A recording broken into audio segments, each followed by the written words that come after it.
Now I'm going to speak about the after effects, recovery, and integration from an ayahuasca ritual.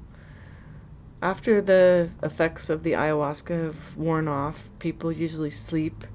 Sleep can be abbreviated or not very deep because ayahuasca is stimulating.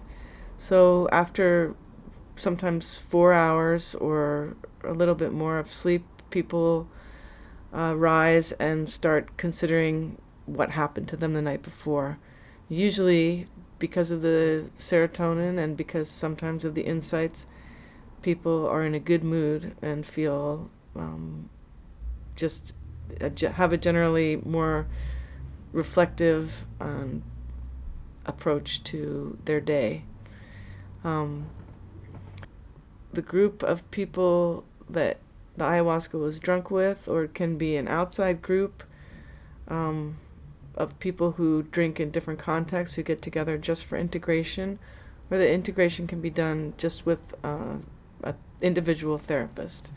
But it's often recommended that integration consists of trying to get the most out of the experience. So ayahuasca can show people what they need to change, but it's up to the individual to change it. And change can be easier when it's clear what needs to be done, but even clear knowledge requires action to make a benefit. So in integration circles, people can process difficult experiences or get questions answered from other participants who are more experienced. It can also help bond the group together, and if it's the group that drinks together, it can help create a feeling of trust and allow people to share at a deeper level. So I have described already many of the positive benefits of drinking ayahuasca. It helps people cope with or cure both physical and mental ailments. It also helps people resolve problems in their relationships. It increases healthy habits, and helps people to feel more humble, peaceful, and accepting, and less materialistic. So those are all good things that are found commonly.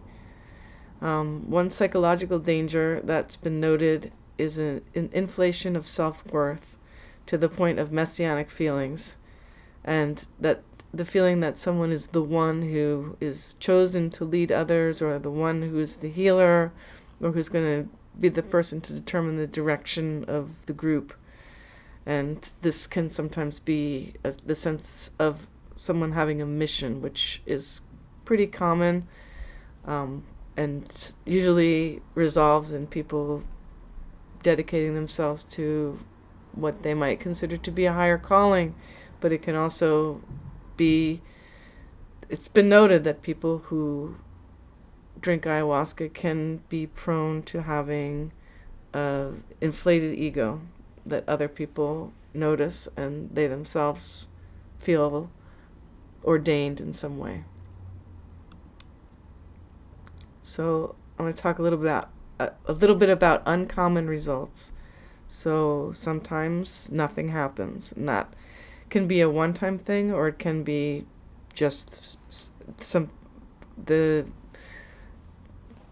makeup of somebody might be that they don't react to ayahuasca. So that's rare, but it does happen. More common is that someone will drink for the first time and not feel anything, and maybe not even feel the effects of it until the third or fourth time that they drink. But like I said, it's rare. And sometimes instead of a mood elevation, a depression can set in. More ayahuasca can be considered the cure, or conversely avoiding the substance, depending on the practitioner and the patient. In indigenous traditions, work with a shaman in this case would be advised. So any kind of negative immediate result from the ayahuasca is often thought that what needs to be done is the healing was only partially accomplished. Something was opened up but wasn't resolved. So often the suggestion is for someone to drink more ayahuasca and get past whatever it was that caused that blockage. But there's also the argument that if it didn't seem to make someone feel better, then maybe it's not the thing for that person to be doing, and they should try some other way to elevate their mood. Incorporation, dissociation, and memory loss. These transient states have been noted to occur usually at higher doses, and these states depend on context. So like I was saying, in Santo Daime, there's a tradition of people incorporating spirits, and I've seen people incorporate spirits or just appear to act completely differently than they normally did, and then the next day they had no recollection of their behavior. So that can happen. It's not common.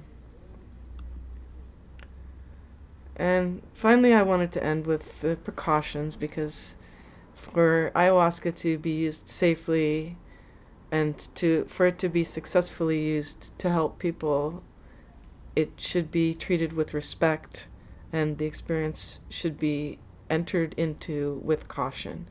So drink only with those you trust. Drink only substances you know the contents of.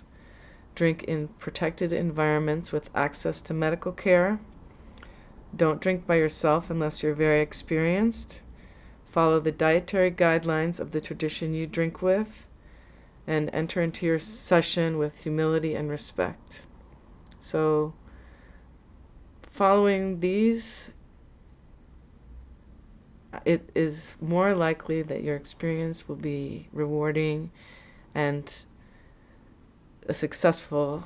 And also, if you are interested in integration, it's not a traditional practice, so indigenous people are not known to share their experiences. In fact, it's considered sometimes dangerous or a bad form to share your visions, because they're considered to be very powerful.